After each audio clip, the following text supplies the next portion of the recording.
ayon kay Senate President Sherwin Gatchalian. Umaga na! Balita na! Bantay Panahon!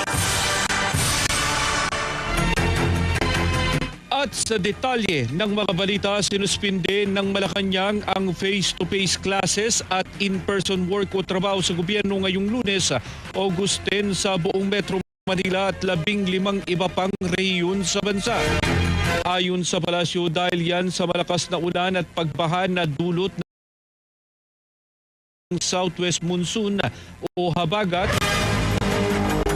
at mga nagdaang bagyong Luis at Maymay, alinsunod sa Memorandum Circular Number 123, kanselado ngayong araw ang face-to-face classes sa lahat ng pampubliko at pribadong paaralan, gayon din ang in-person government work sa mga sumusunod na lugar: Metro Manila, Bulacan, Ilocos Sur, La Union, Zambales, Bataan, Rizal, Cavite, Batangas, Benguet, Pangasinan, Abra, Tarlac, Pampanga, Occidental Mindoro at Oriental Mindoro.